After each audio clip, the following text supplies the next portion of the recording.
Pernikahan yang diberkahi.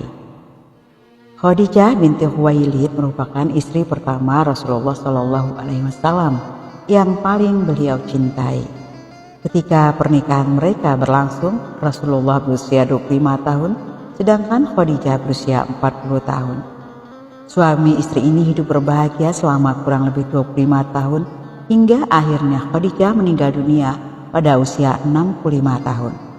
Yaitu pada bulan Ramadan tahun 10 kenabian atau 3 tahun sebelum hijrah.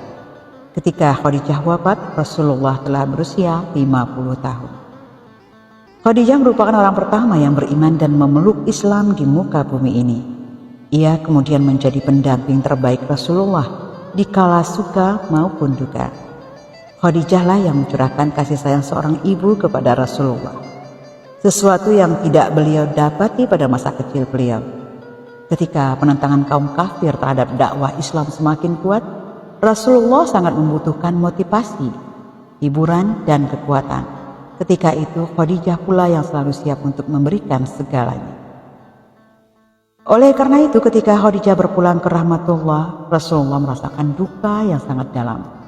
Tidak pernah beliau bersedih atas kematian seseorang melebihi kesedihan beliau tak kala Khadijah meninggal dunia.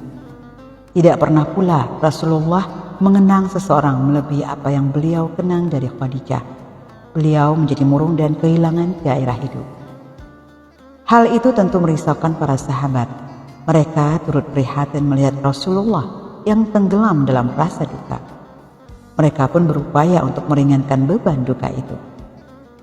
Suatu hari, Khawlah bin Hakim, istri dari Utsman bin Mas'un, salah seorang sahabat terkemuka yang meninggal dunia pada tahun 2 Hijriah, mendatangi Rasulullah dan bertanya, "Wahai Rasulullah, tidakkah engkau ingin menikah lagi?" "Dengan siapa?" tanya Rasulullah. "Perempuan seperti apa yang engkau kehendaki? Gadis atau janda?" Rasulullah balik bertanya, "Siapa yang gadis dan siapa pula yang janda?"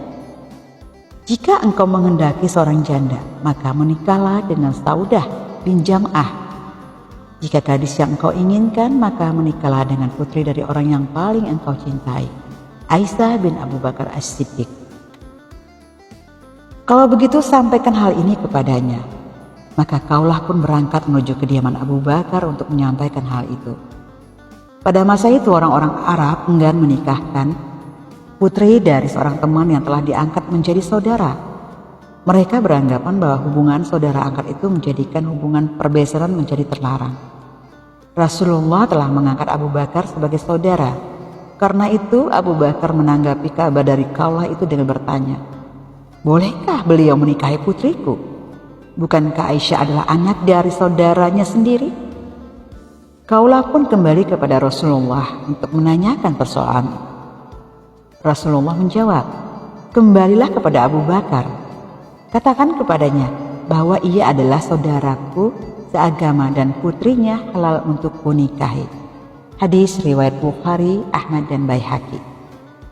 Sebelum dipinang oleh Rasulullah, sebenarnya Aisyah telah bertunangan dengan Jabir bin Mut'im bin Adi. Tetapi Abu Bakar tidak mau membatalkan pertunangan itu secara sepihak tanpa terlebih dahulu membicarakannya dengan keluarga Jabir. Maka Abu Bakar pun pergi menuju kediaman Mut'im bin Adi, ayah Jabir. Ketika itu keluarga Jabir belum memeluk Islam. Setelah Abu Bakar menyampaikan maksudnya, Mut'im menanyakan pendapat istrinya. Maka sang istri berkata, "Wahai Abu Bakar, apakah engkau ingin agar anak kami masuk Islam setelah menikah dengan putrimu?" Hadis riwayat Ahmad. Akhirnya Aisyah pun dinikahkan dengan Rasulullah. Ketika itu Aisyah adalah seorang gadis cilik yang masih kekanak-kanakan.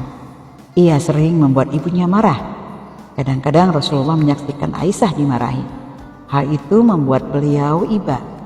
Rasulullah pun berkata kepada ibunda Aisyah, "Wahai Ummu Ruman, perlakukanlah Aisyah dengan baik. Jagalah ia untukku." Hadis riwayat Hakim. Suatu hari Rasulullah mendatangi kediaman Abu Bakar. Beliau melihat Aisyah sedang berdiri di pintu sambil menangis. Beliau lalu bertanya kepada Aisyah, mengapa ia menangis? Aisyah mengatakan bahwa ibunya memarahi dan menghukumnya. Mendengar hal itu, meneteslah air mata Rasulullah. Beliau segera mendatangi Ummu Ruman dan berkata, "Wahai Ummu Ruman, bukankah aku telah memintamu untuk menjaga Aisyah untukku?" "Wahai Rasulullah," jawab Ummu Ruman, "Aisyah mengadukan sesuatu yang membuat Abu Bakar marah kepada kami. Janganlah ia dihukum, meski ia melakukan hal itu." Tukas Rasulullah. Hadis riwayat Hakim. Dalam beberapa hadis dikisahkan bahwa Rasulullah pernah bermimpi didatangi oleh malaikat yang membawa secari kain sutra. Rasulullah bertanya, "Kain apakah ini?" Malaikat itu menjawab, "Inilah istrimu." Maka Rasulullah membuka kain itu dan ternyata gambar Aisyah tercetak di atasnya. Bukhari meriwayatkan kisah itu sebagai berikut. Rasulullah bersabda kepada Aisyah, "Sebelum menikahimu, aku pernah melihatmu 2 kali di dalam mimpi. Aku melihat malaikat membawa secari kain yang terbuat dari sutra. Kukatakan kepadanya, 'Singkaplah.' Malaikat itu pun menyingkapnya dan ternyata kain itu memuat gambar. Lalu kukatakan, jika ini merupakan ketentuan Allah, maka dia pasti akan membuatnya terjadi. Pada kesempatan lain aku kembali melihatnya datang membawa secari kain yang terbuat dari sutra. Maka kukatakan, 'Singkaplah.' Dan ternyata kain itu memuat gambarmu. Lalu aku berkata, jika ini merupakan ketentuan Allah, maka dia pasti akan membuatnya terjadi." Hadis riwayat Bukhari, Muslim, dan Ahmad. Aisyah kemudian dinikahi oleh Rasulullah ketika ia masih berusia 6 tahun.